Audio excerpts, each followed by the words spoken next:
मेरी अपील होगी सभी जनता जनार्दन से कि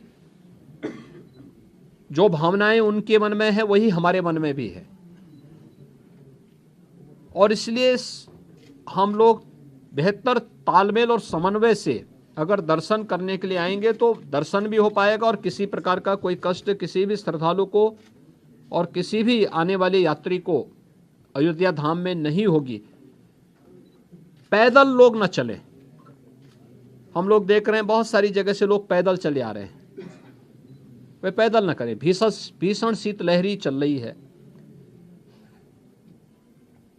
अपने बिना बताए कार्यक्रम के अनुसार भी न चले। राज्य के अंदर हम लोग व्यवस्थाएं दे रहे हैं, जनपदों को भी देंगे, राज्यों को भी व्यवस्था देंगे, हर एक व्यवस्था से के साथ करेंगे। हम लोग भी कोऑर्डिनेशन करेंगे और हम लोग तीर्थ क्षेत्र न्यास के साथ भी हम एक जिसके बारे में चर्चा करके विस्तृत कार्य योजना बनाएंगे।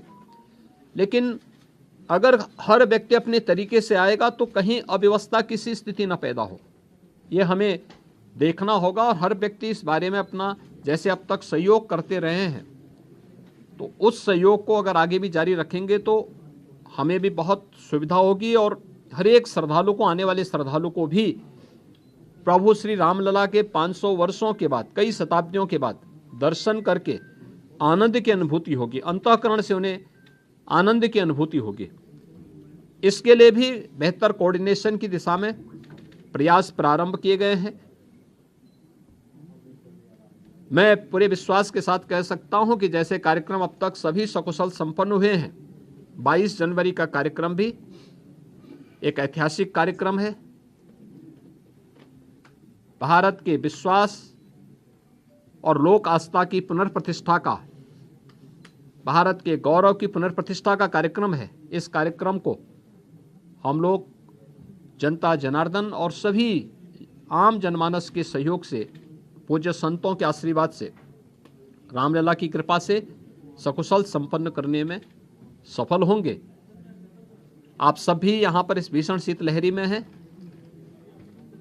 मैं आप सबको भी हृदय से धन्यवाद देता हूँ कि अयोध्या की पल पल की घटनाओं को, पल पल की खबरों को आप देश तक पहुँचा रहे हैं और इस अपील को भी पहुँचाएंगे कि बिना प्रोग्राम के और बिना किसी उसके अगर लोग थोड़ा सा धैर्य रख करके अपनी बारी का इंतजार करने के साथ यहाँ के लिए कार्यक्रम के अनुसार आएंगे तो किसी को भी असुविधा नहीं होगी। इस प्रकार की व्यवस्थाएं यहाँ पर की जा रही हैं और प्रदेश सरकार, स्थानीय प्रशासन इसमें भरपूर सहयोग करेगा। बहुत बहुत धन्यवाद। कोई रजिस्ट्रेशन पोर्टल भी होगा ताकि ऑडियंस को सभी प्रकार की चीजें, सभी चीजें इसमें की जा रही हैं। स्थानीय प्रशासन के साथ लोकल स्तर पर हम लोग इसकी व्यवस्था कर रहे हैं और प्रदेश में हम लोगों ने इसके लिए बीट प्रणाली भी लागू करने के लिए कहा है, जो निचले स्तर तक लोगों से संवाद बना करके उनको लाने और उनको व्यवस्थित तरीके से दर्शन कराने में योगदान दे सके। जिला स्तर पे किस तरह की सुविधाएं? देखिए, हर प्रकार की व्यवस्थाएं होंगी, उसके लिए हम प्लानिंग कर रहे हैं। जैसे ट्रेन्स आएंगी यहाँ पे, ऐसे ही लोकल स्तर पर हम राज्य से बसेज की व्यवस्था की तैयारी करेंगे। नहीं, ये श्री राम जन्मभूमि तीर्थ क्षेत्र न्यास इसके बारे में तय करेगा और जब से वो तय करेंगे तब से दर्शन की प्रक्रिया शुरू होगी।